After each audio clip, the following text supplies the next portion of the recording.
Hello दोस्तों, नमस्ते। प्रातःकाल का समय है।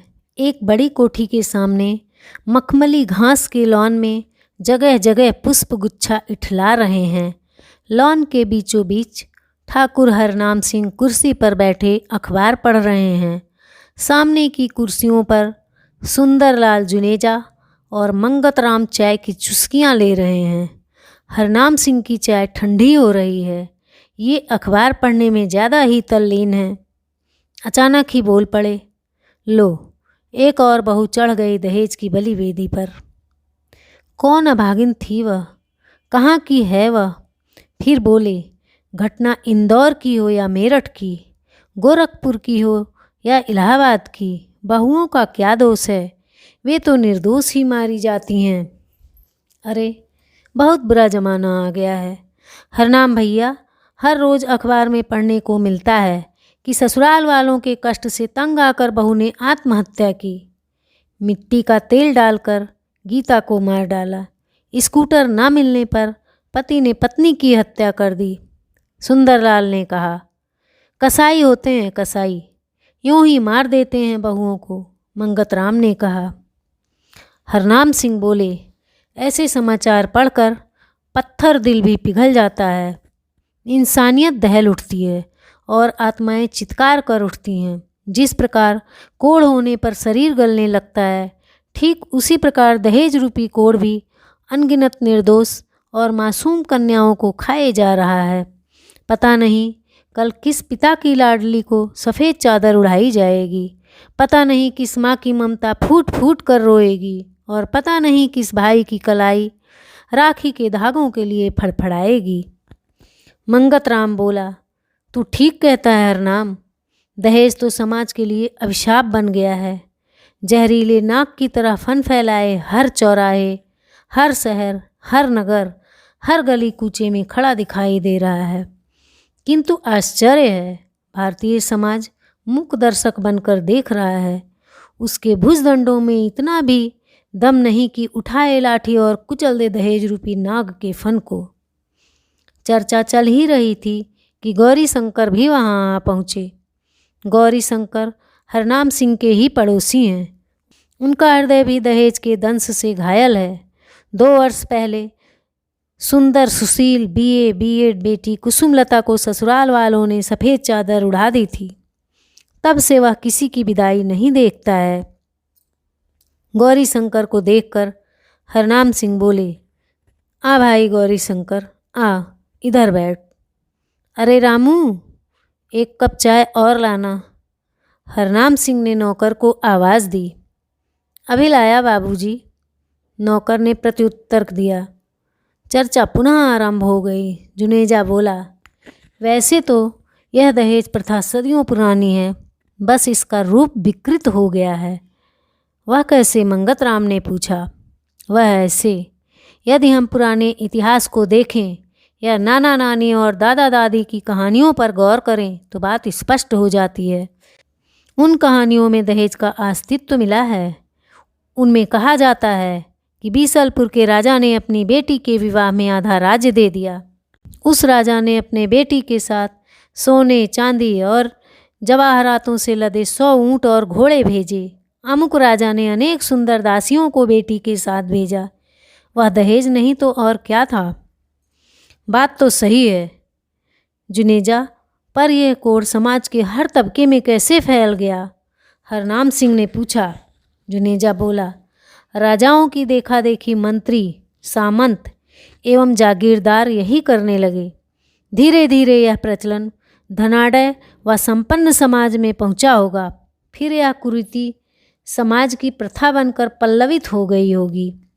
गरीब आदमी 5 बर्तन देकर बेटी को विदा करने लगा तो कोई अपनी हैसियत के अनुसार सामान देकर बेटी को डोली में बैठाने लगा।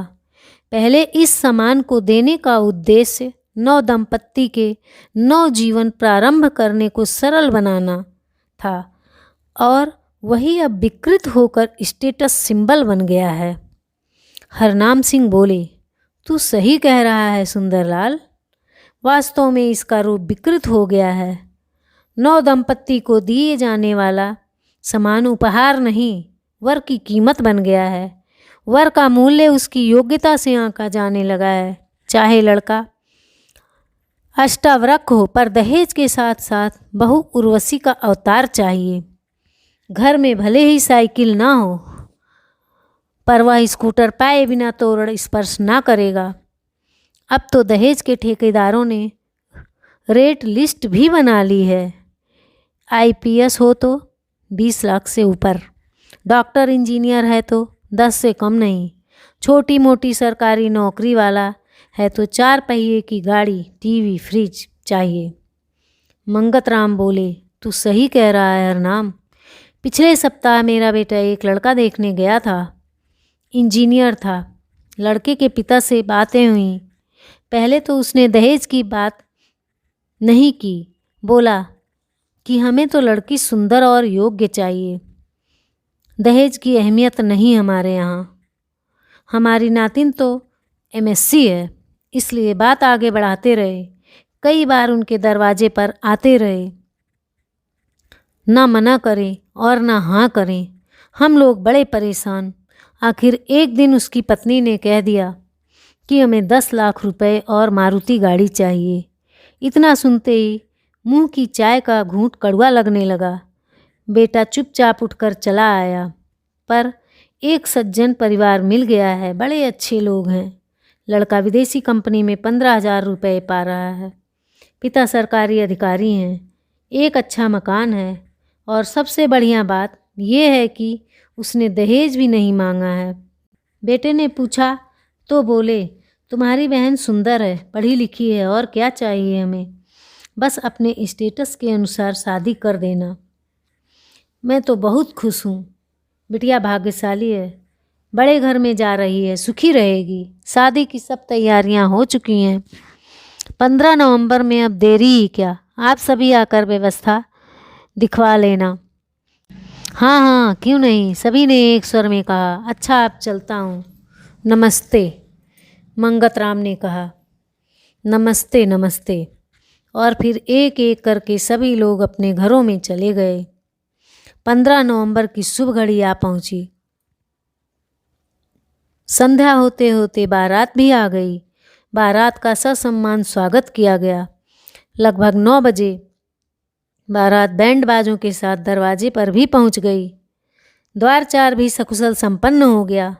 तभी लड़के के पिता शिवानंद ने बेटी के पिता रामदयाल को जन्माशय में बुलवाया।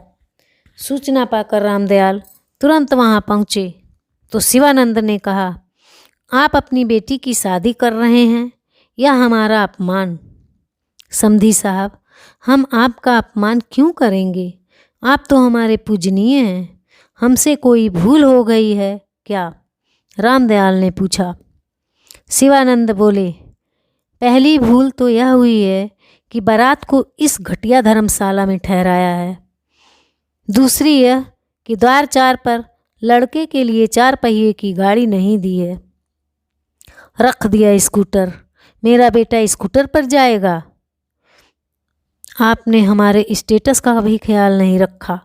जब तक आप 4 पहिए की गाड़ी नहीं देंगे, यह शादी नहीं होगी। समधी की बातें सुनकर रामदयाल के हाथों के तोते उड़ गए। आंखों के सामने अंधेरा छा गया। फिर थोड़ा संभल कर बोले, समधी साहब, आप यह क्या कह रहे हैं? आपने तो गाड़ी का कभी जिक्र तक नहीं किया। आपने तो सिर्फ इतना कहा था कि अपने स्टेटस के अनुसार शादी कर देना। मैं तो अपने स्टेटस से भी ज़्यादा खर्च कर रहा हूँ। यदि तुम्हारा स्टेटस यही है तो यह शादी नहीं होगी। मैं बारात वापस ले जाता हूँ। शिवानंद ने फैसला सुना दिया। नहीं नहीं, आप ऐसा मत कीजिए। आप मेरी पगड़ी की इज्जत मत उछालिए। आप पहले ही कह देते कि हमें कार चाहिए तो मैं आपके घर बेटी ब्याहने की हिम्मत ही नहीं जुटाता। आप मेरी बेटी का ख्याल करिए। हंसी खुशी शादी होने दीजिए समधी साहब। और फिर सिर की पगड़ी शिवानंद के पैरों में रख दी। काफ़ी समय बीत गया था। उधर सभी लोग जयमाला का इंतजार कर रहे थे। दूल्हा भी प्रतीक्षारत था। धीरे धीरे लोगों में कानाफूसी शुरू हो गई। उधर लड़के के पिता का पत्थर दिल नहीं पिघला। उसने 2 रिश्तेदारों को भेजकर दूल्हे को भी बुलवा लिया। घर में कोहराम मच गया। थोड़ी देर में ही पूरे शहर में बात फैल गई। सभी लोग बेटे वालों को कोस रहे थे। सहेली के द्वारा जब यह बात दुल्हन के पास भी पहुंची तो वह सन्न रह गई। उमंगों में सराबोर दिल टूट गया। पल भर में उसके सपने चूर चूर होने लगे। उसे भारी दुख हुआ, पर अगले ही पल उसने पिता को अपने पास बुलवाया। पिता से कहा, पिताजी, आप किसी के तलवे मत चाटिए। अब मैं दहेज लोभी भेड़ियों के घर कदापि नहीं जाऊं। उनसे जाकर कह दो कि अपनी बारात वापस ले जाएं। नहीं बेटी, ऐसा मत कह, हम उन्हें मना लेंगे, पिता ने व्याकुल होकर कहा। नहीं पिताजी, आप खुशामद मत करिए, मैं नहीं जाऊंगी ऐसे परिवार में। जो दहेज लोभी हों, आज कार मांग रहा है, कल और किसी की मांग रख देगा।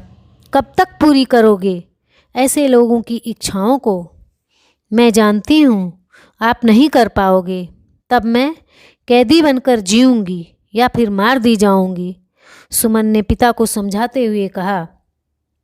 रामदयाल को समझ नहीं आ रहा था कि अब वह क्या करें, इसलिए वह फूट फूट कर रो पड़े। हरदयाल और जुनेजा ने उसे सांत्वना देते हुए कहा, तू चिंता मत कर रामदयाल, सब ठीक हो जाएगा। बातचीत चल रही है, बात बन भी सकती है। थोड़ी देर बाद सब लौट आए। बात नहीं बनी। लड़के का पिता अपनी जिद पर अड़ा रहा। दूल्हा भी पिता को सहयोग दे रहा था। सभी निराश थे, सोच रहे थे अब क्या करें। एक ने कहा, कोई ऐसा लड़का तलाश करो जो दहेज का लालची ना हो और आज ही शादी करने को तैयार हो जाए। पर ऐसा लड़का मिलेगा कहाँ? कौन करेगा ऐसी परिस्थिति में शादी? दूसरे ने कहा, देखो भाई रामदयाल, कहो तो मैं कर सकता हूँ ये शादी। इस समय मेरा बेटा छुट्टी पर आया हुआ है। नौकरी भले ही छोटी है पर है सरकारी।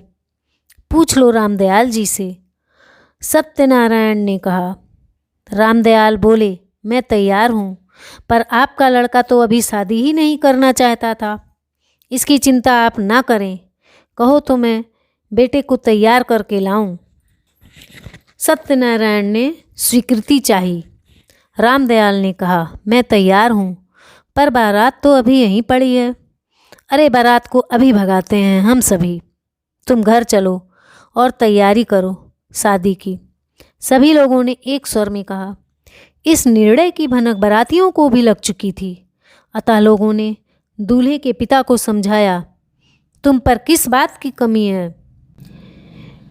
खुद ले लेना गाड़ी। लड़की तो शिक्षित और सुंदर मिल रही है, बिना दुल्हन के बारात लौट कर जाएगी, इसमें आपकी ही बेइज्जती होगी। और फिर कार चाहिए थी तो पहले ही स्पष्ट कह देते, अब क्यों उड़ रहे हो? पासा पलटता देख शिवानंद को भी अपनी गलती का एहसास हुआ, अतः वह शादी के लिए तैयार हो गया। उधर कुछ लोगों ने लड़के को भी समझाया तो वह भी तैयार हो गया। बारात के 2 लोग लड़की के पिता के पास जाकर मिले। उनसे बोले, शादी यही होगी, आप चिंता ना करें, जयमाला की तैयारी करें। लड़के को लेकर हम शीघ्र आ रहे हैं। इतना सुनते ही रामदयाल फिर दुविधा में पड़ गए। अब मैं क्या करूं? सत्यनारायण भी अपने बेटे को लेकर आ रहे होंगे, मैं उन्हें क्या जवाब दूंगा? सुमन ने जब यह सुना तो उसने पिता की मुश्किल हल कर दी। पिता को पास बुलाकर कहा, पिताजी, आप इनसे कह दीजिए कि अब मैं शिवानंद के बेटे से शादी नहीं करूंगी, भले ही जीवन भर कुंवारी बैठी रहूं। यह मेरा अंतिम निर्णय है। बाराती यह सुनकर चुपचाप लौट गए और फिर पूरी बारात अपमान का घूंट भरकर बिना दुल्हन के ही वापस चली गई। चारों ओर इस बारात की चर्चाएं छिड़ी हुई थीं। लोग सुमन के निर्णय की सराहना कर रहे थे। लोग कह रहे थे कि दहेज लोभी भेड़ियों को ऐसा ही सबक मिलना चाहिए। बहुत अच्छा हुआ।